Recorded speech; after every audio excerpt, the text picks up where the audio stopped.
The former president's trials and tribulations extend from the courtroom, well, several of them, to the campaign trail.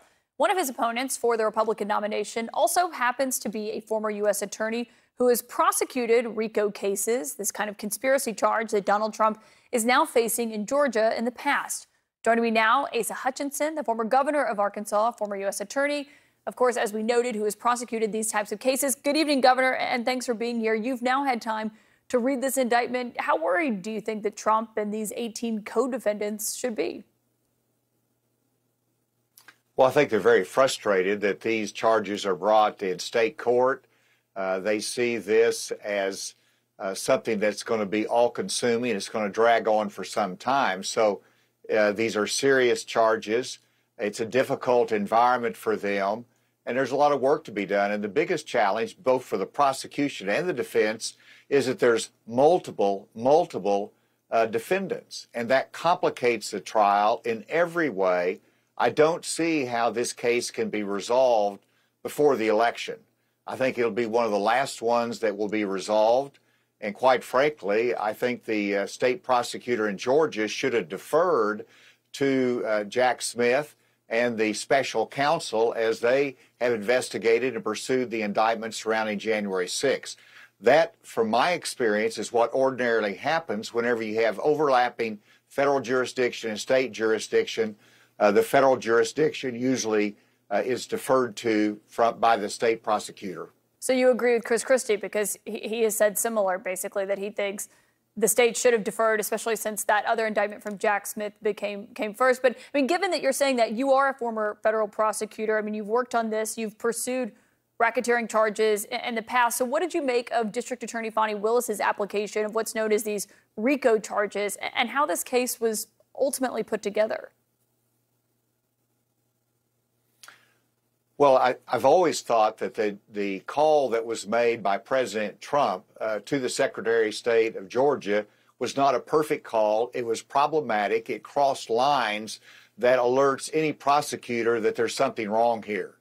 And, of course, she's further investigated it and brought these charges. My reaction to it is that this would not stand under a federal racketeering charge, but under a state racketeering charges in which the overt acts or the acts that are carried out in furtherance of the racketeering is much broader in state court.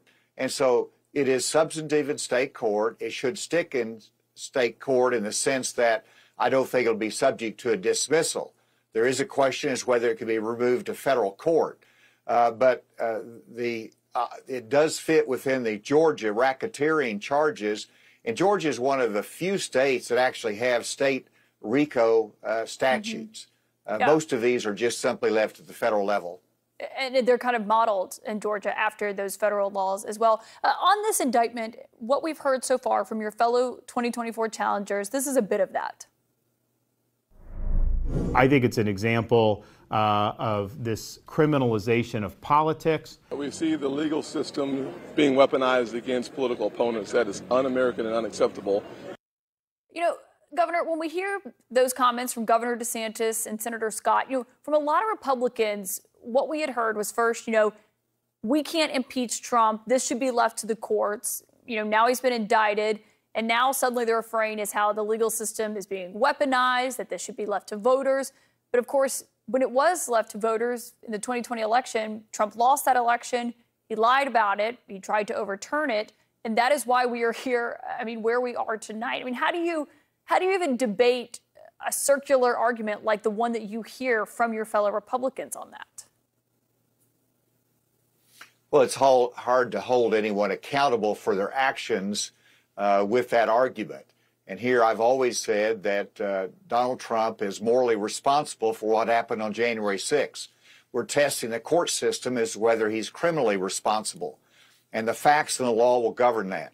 I'm here in Iowa, and what I see from the voters is that, one, they're totally overwhelmed by the number of indictments and the chaos that surrounds these charges. It divides our country. Some say they should never have been brought, these charges, that it's politicization of the Justice Department.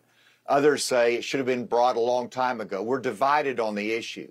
And so the first action is that it's going to be the voters who will decide. But at the same time, what I'm seeing is that the voters are frustrated. They believe that Donald Trump has broken their trust. He has misled voters, and that's what he has to be held accountable for when he misled his supporters about the 2020 election and that it was stolen from him when he knew better.